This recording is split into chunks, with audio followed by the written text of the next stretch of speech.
ने एक नक्षत्र पाक तैयार किया है। हर एक के जन्म नक्षत्र के अनुसार एक पेड़ माना जाता है। इसकी पूजा अर्चना करने से इस व्यक्ति को धन सौख्य राहत प्राप्त होती है। बाहर हमने बोर्ड लगाया है। अब आपके जन्म नक्षत्र के अनुसार ये बोर्ड इसी दीर्घायुष्य का प्रतीक माना है। ये जो पत्थर से बांध बना है इसे कोंकणी भाषा में पार कहते हैं। ये पार 400 साल पुराना है।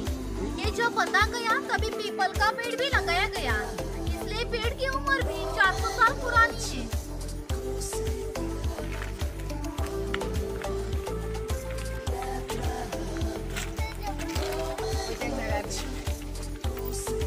ये शिलालेख है। इस पर लिखी हुई कविता कवि माधव जी ने 100 साल पहले लिखी। इस कविता में नंदनवन शब्द का इस्तेमाल किया है। नंदनवन शब्द का अर्थ है स्वर्ग की देवता इंद्रजी का बगीचा। वो जितना सुंदर है उतना ही हमारा कोंकण भी सुंदर है। ये बाकी है वर्तमान काल और गुफा के पीछे हम देखने वाले हैं 500 साल पहले कोंकणी लोग कैसे रहते थे, उनकी ग्राम रचना, समाज रचना, खान पान की आदतें, परंपराएं कैसी थी, ये देखने के लिए आपको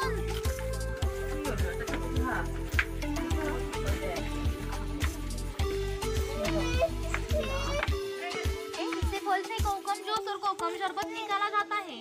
इसके छिलके से कोकम यानी आमसूल तैयार किया जाता है। इसका इस्तेमाल फटी एड़ियों में लगाने के लिए किया जाता है। यहाँ पर देखो अजगर स्टैचू दिख गया है।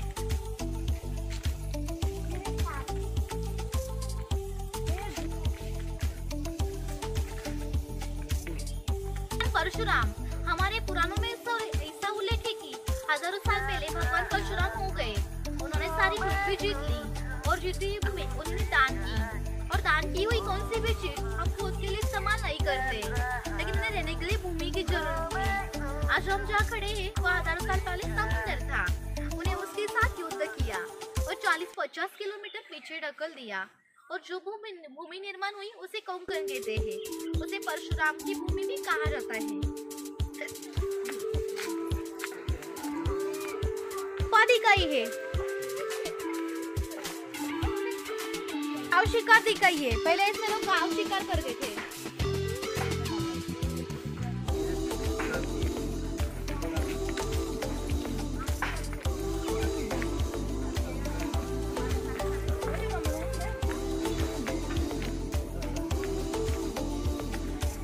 ताड़ी माड़ी निकालने वाला।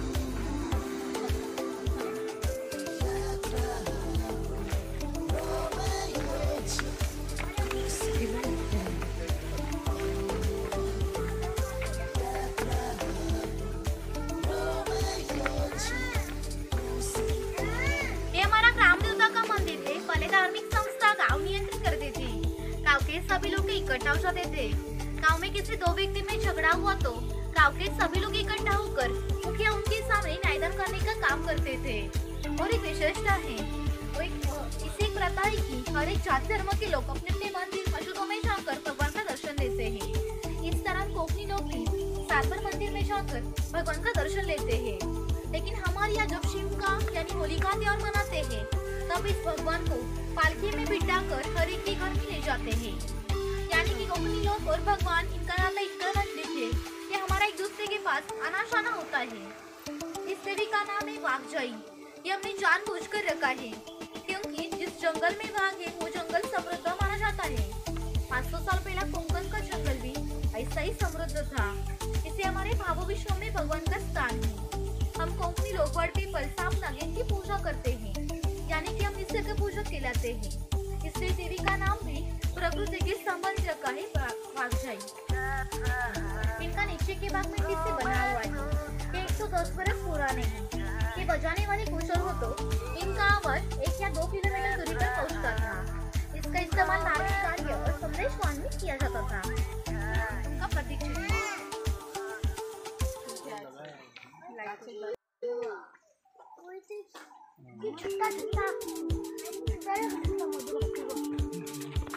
समुद्र का पानी का पानी के मकान में लग जाता था। तभी जब गंगा पानी कैसे छूटा देते समुद्र में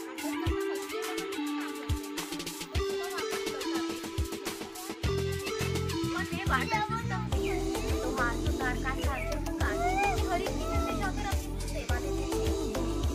पैसे नहीं थे कि पकड़ने के लिए साल भर के लिए 4 पैसे यानी 8 किलो अनाज मिलता था। इतने कम बिकाती पर ये अनाज किसने कम कर देते। हमारे साई के बारे में हमारे नौकर साई सभी का बना किया है। इस साई को गाँव की हर एक खबर पता चलता था। राजा के गाँव का बड़ा बड़ा किया धार्मिक अनुशासन का बड़ा सम्मान था। गाँव में ऐसा करना कानून और सुव्यवस्था क्या करते थे। ये मुखिया की बीवी अपनी औरतें सुंदर थी और शूर भी थी, लेकिन उन्हें स्वतंत्रता नहीं थी। माचघर की दर की चौखट उनके लिए मर्यादा थी। ये मुखिया के 2 बच्चे हैं, वो अपना परंपरागत चलता आया हुए चौखट खेल रहे थे। लेकिन महाभारत में धर्म और राष्ट्र और दुर्योधन इनके बीच में युद्ध नाम से खेला गया। इस मकान की रचना ने कही मुखिया जिस ऊंचाई पर बैठे उसे ऊंची कहा जाता है।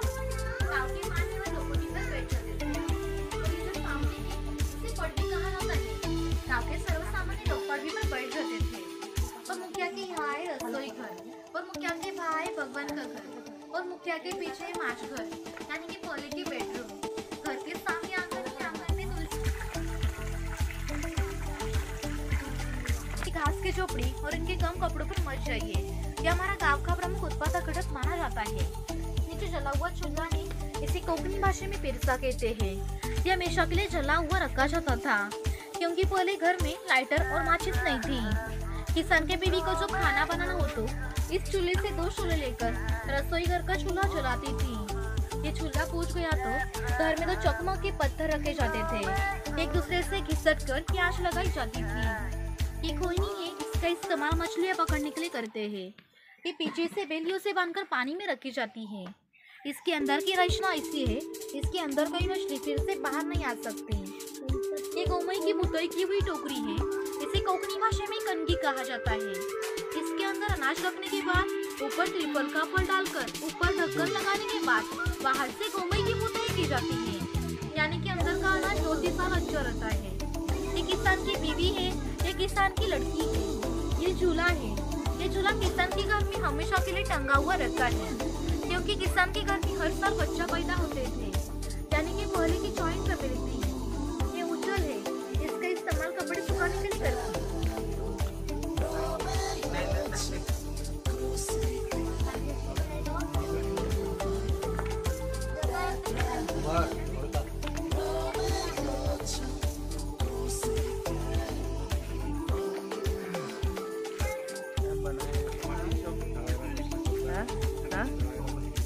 कुंभार करता था। गणेश जी की मूर्तियां बनना, दीपावली में दिए बनना, गर्मी में मटके बनने का भी कुंभार करता था। और ये जो सफेद रंग वाला मटका है वो माड़ी निकलने वाला मटका है। कोंकण में नारियल के पेड़ बहुत होते हैं। उसे नारियल लेने से पहले पोई आती है, उसे आधा काटा जाता है और गुड़हल के पत्ते रगड़कर लगाए जाते हैं। ये पत्ते अंदर की माड़ी खींच लेती है और ये बुन-बुन करने वाली माड़ी इस मटके में इकट्ठी की जाती है। हमारे यहाँ भंडारी समाज के लोग माड़ी निकालते हैं।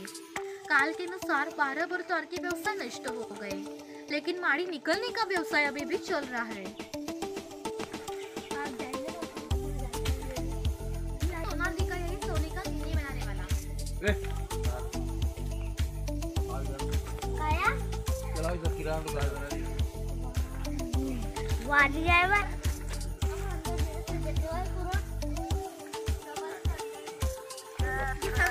लकड़ी के उज्जवल बन की हमें सुतार करता था। ये सावंतवाड़ी का सुतार है। सावंतवाड़ी के लोगों की लकड़ी के खिलौने हमारे संस्थान में तो प्रसिद्ध है। ये हमारे ऊपर शॉप में देख सकते हो।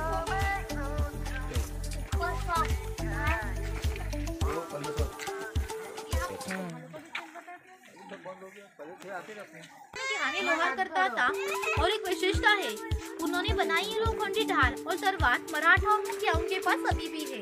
उसे अभी भी जंग नहीं आई, उसकी दरदशा पर पूजा की जाती है। ये तेल की कहानी है, उसे कुंड कहा जाता है। इसके अंदर सूखा नारियल डाला जाता है। ये जो खड़ी लकड़ी है उसे कोंकणी भाषा में लाट कहा जाता है। ये लाट इस आड़ी लकड़ी पर इस तरह बांधी जाती है क्योंकि ये लाट इस तरह खड़ी हो जाती है। इस कोल्लू को बैल बांधा जाता है और इस आड़ी लकड़ी पर ये पत्थर रखकर तेरी खुद बैठता है और ये सब वजन ये बैल गोल घुमाने के बाद इस लाट पर पड़ता है। लाट का वजन नारियल पर पड़ता है। और नारियल पीसकर ये तेल निकाला जाता है। ये अंदर का तेल बाहर निकलने के लिए कोल्हू का घर छोड़ना पड़ता है। ये आड़ी लकड़ी छोड़नी पड़ती है और अंदर का तेल बाहर निकाला जाता है। यानी कि इतना सा तेल निकलने के लिए भी 1-1.5 घंटा लग जाता था। यानी कि पहले का जीवन इतना ही कष्टमय था।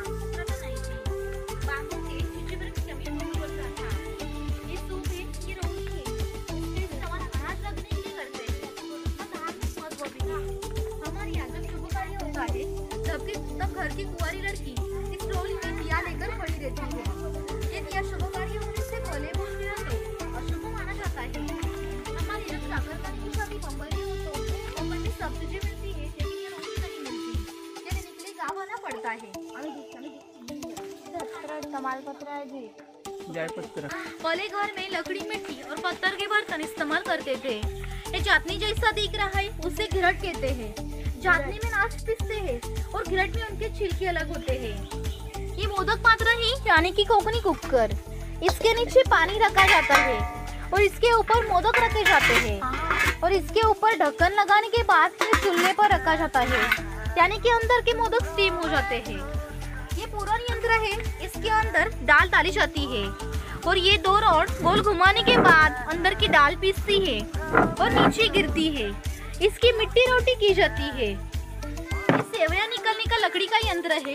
ये चाय की किटली है, बाजू में देखो टिफिन बॉक्स है, ऊपर पानी का लोटा है, नीचे 3 डिब्बे हैं, बाजू में तो चम्मच है और यहाँ पर देखो घर में कुछ पुराने बर्तन दिखाए हैं। लकड़ी के बर्तन देखो,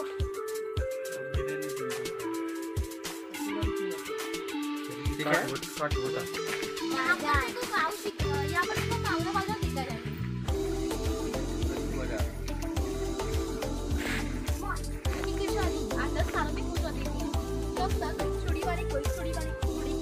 इस लड़की को चूड़ी बनाने का मोबाइल नहीं मिलता।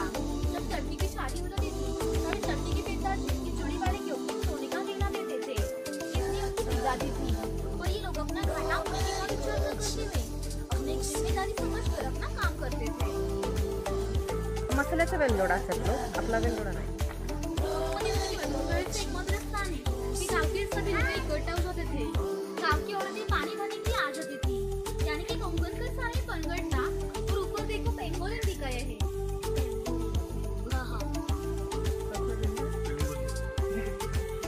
अब फिर से आएगा जीवन में चमत्कार करता था।